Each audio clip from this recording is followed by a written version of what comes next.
আমরা আপনাদের এখন নিয়ে এসেছি সুন্দরবনের এমন একটি জায়গায় যেখান থেকে ঘুরিয়ে একটা একটা দ্বীপের মতো, তার উপরে আমরা চতুর্দিকে দেখেন পানির স্রোত বহমান আছে।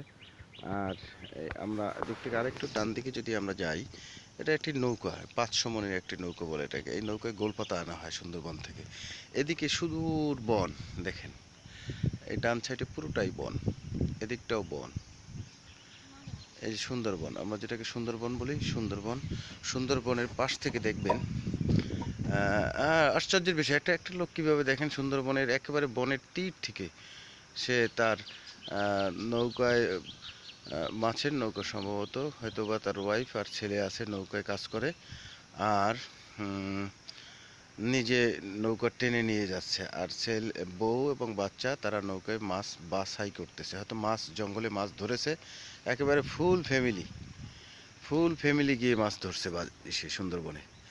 এটি ফুল ফ্যামিলির ধরা একটি মাছ, হ্যাঁ মাছ ধরছে সুন্দরবনে।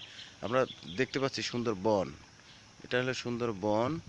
হ্যাঁ এরাই হ্যাঁ, ছেলেটা নৌকা বাইতেছে, ছেলেটা এখন তার মা নৌকা বাছতেছে, মাছ বাছতেছে। আর আমরা পাশ থেকে হেঁটে যেতে দেখছি যে লোকটাকে, এই লোকটা মূলত এই নৌকাটার গুণ টানা বলে, দড়ি দিয়ে নৌকাটাকে টেনে নিয়ে যাচ্ছে। হ্যাঁ, নৌকাটাকে দড়ি দিয়ে টেনে নিয়ে যাচ্ছে। আর একটা অপরূপ দৃশ্য সুন্দরবনের একটা গ্রামে, কিন্তু ওনার কোনো ভয় নেই, উপর থেকে যে কোনো সময় বাঘ তার উপর হামলা করতে পারে, মনে হয় এটা তার কল্পনাও করে না সে। এখান থেকে দেখেন একটা, এই যে সুন্দরবনের থেকে জঙ্গলের ভিতর থেকে বের হওয়ার একটি পথ, ওই পথের সামনেই গেছে, পথের ভিতরে যদি বাঘ থেকে বসে, ওখান থেকে বাঘ যদি তাকে হামলা করে, কিন্তু তার কোনো এদিকে তার কোনো খেয়ালই নেই। দেখি আমরা কি কি হয় এখন, দেখি কি হয়। উনি ও পথটাও ছাড়িয়ে গেলেন। আর স্বাভাবিকভাবে এই এই সমস্ত পথ থেকেই বাঘ, হরিণ, বন্যপ্রাণীরা পানি খেতে নামে। এটা এটা নৌকাটা চলে যাচ্ছে।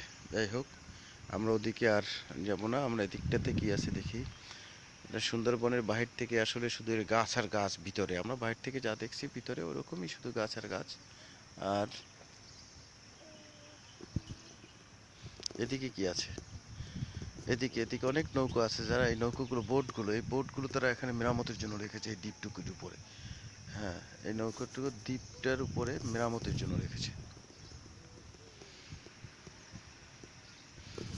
আচ্ছা ঠিক আছে, আমরা অন্য কোনো এক জায়গা থেকে আপনার ছোট্ট পরিসরে একটি ভিডিও দেখেছি, অন্য জায়গা থেকে হয়তো আমরা আর একটি ভিডিও নেওয়ার চেষ্টা করব। ওই যে দেখছি মাছের জাল তুলছে উনি, এই যে আমরা আরেকটু বড় করে দেখাতে পারি কিনা, না আর আমরা আর বড় করতে পারছি না, দুঃখিত, এখান থেকেই দেখতে হবে। ঠিক আছে। হুম।